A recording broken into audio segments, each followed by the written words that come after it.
I wasn't a very good student in high school.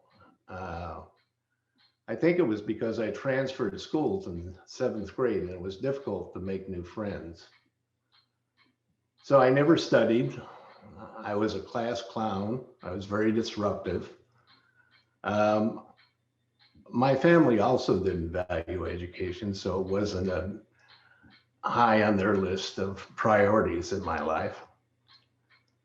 And I didn't value it either. Consequently, I failed my last semester senior English and was informed I wouldn't be graduating. I was offered the option to go through the graduation ceremonies with my classmates if I agreed to take a correspondence course. I did.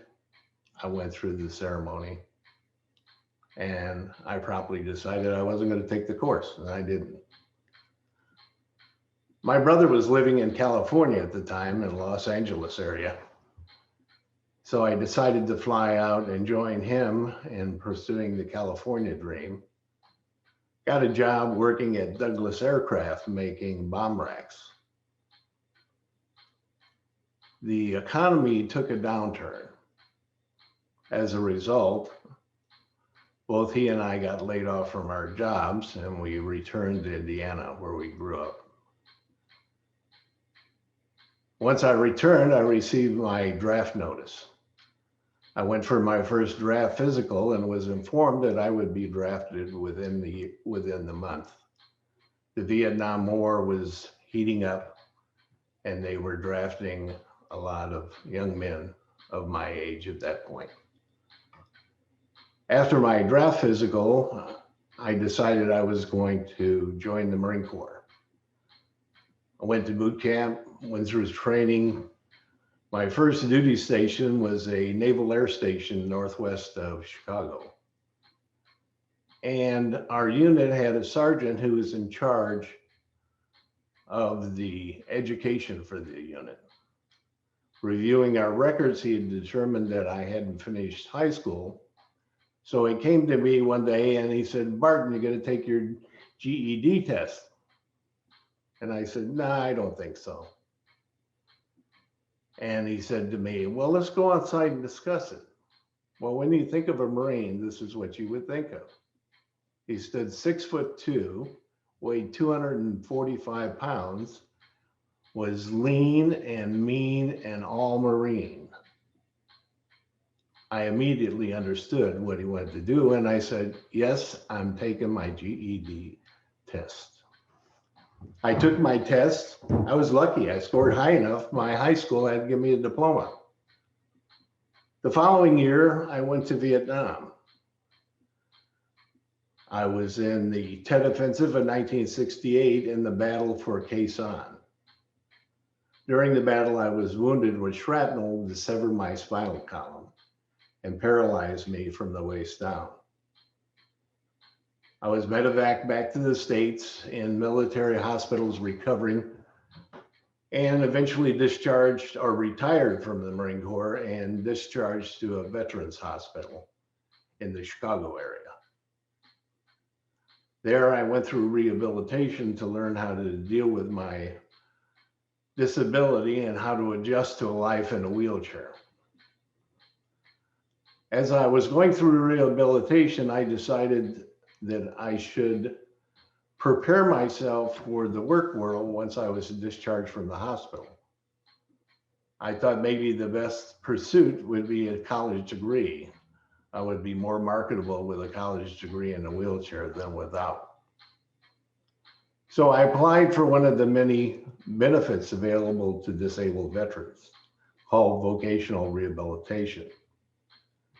This is a program that helps you identify a vocational goal and then get the education and training necessary to achieve that goal. I had applied to go to the University of Indiana. I was accepted, fortunately. And so when I met with the psychologist at the beginning of the voc rehab program, he gave me a series of tests to find out what my aptitudes and interests were.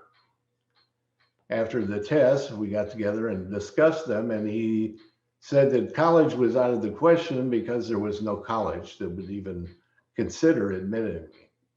I promptly pulled out my letter and informed them that I'd been admitted and that I intended to go to the University of Indiana.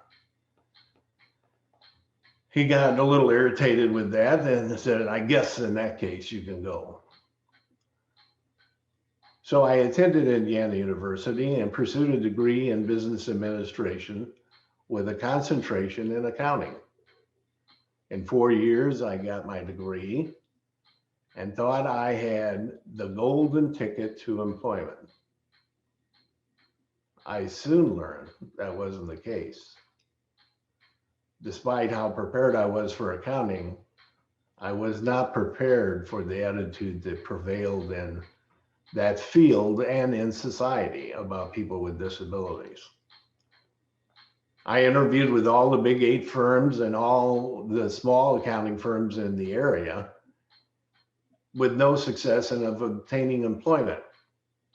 One of the recruiters with one of the big 8 firms was honest enough to tell me that he had recommended me to his firm to be employed. The senior partner, however, turned that down, saying that the clients would be too uncomfortable and find it objectionable to deal with an accountant in a wheelchair. I couldn't believe what I was hearing. However, he was nice enough to help me, and I eventually obtained employment in the accounting field. I worked in the field for about a year, and I soon discovered that accounting was more interesting when you study it than when you practice it. So I left that job after about a year and did various other jobs, finally ending up at the Veterans Administration as a vocational rehabilitation specialist. I work with other disabled veterans pursuing vocational goals and assisting them in their training and education. What I discovered working with other veterans was nothing had changed since my attempt to get a job after I graduated from school. And this prompted me to decide to go to law school and get a legal education and become an advocate for others who were facing the same problems. And that's what I did.